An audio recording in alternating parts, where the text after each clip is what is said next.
Michel de Montaigne is just, wow. Rob Zaretsky is a professor of history at the University of Houston. To him, Montaigne is someone he wishes he could have a beer with.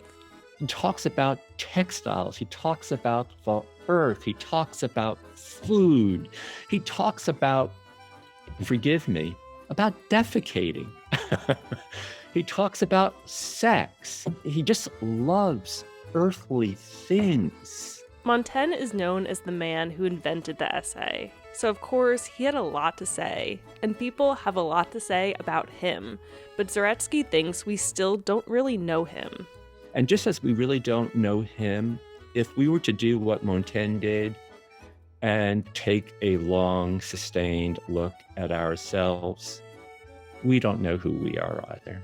But if nothing else, we can at least begin with some basic biographical facts. Montaigne was born in the Aquitaine region of France in 1533 and grew up on a wealthy estate speaking Latin. As an adult, he served in the Bordeaux Parliament and became very good friends with the humanist writer Etienne de la Boétie. Montaigne really describes it as a perfect friendship. That's Pierre Force, a professor of French and history at Columbia University. There was mutual admiration, but there was love. Montaigne's friend died in 1563, just a few years after they met. In 1570, Montaigne decided it was time to retire. And he dedicated his life to reading and thinking and meditating.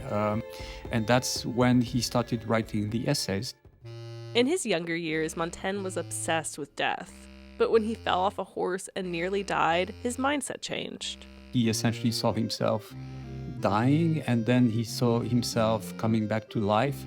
And as a result, he was probably less stressed or afraid or obsessed with the idea of death than he was in his early years. While surrounded with his own thoughts, he learns that the people of Bordeaux had elected him mayor. He apparently, did not lobby for that position or anything like that. They just elected him. And he did such a great job that he was elected again. Montaigne lived during an extremely turbulent time, and the world threw a lot at him. At one point, he had been asked to act as an official mediator during the vicious war between Catholics and Protestants. In the essays, he talks about almost getting kidnapped and ransomed at his house. Still, he just wanted to meditate and write. Looking into himself, taking care of his own mind, his own heart. But staying in one place was not easy. In 1585, Montaigne learned the plague had arrived in Bordeaux. Rob Zaretsky from the University of Houston says Montaigne hit the road with his family, and in one of his essays he describes wishing he could run from himself.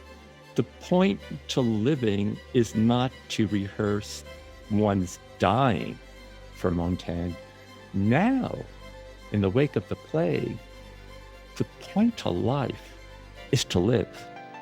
So Montaigne lived, and he wrote and wrote and wrote. He lived an unusual life in a frightening time, and spent a lot of it trying to get to know himself better. After all, as he would say, even on the most exalted throne in the world, we are only sitting on our own bottom. For Philosophy Talk, I'm Holly J. McDede.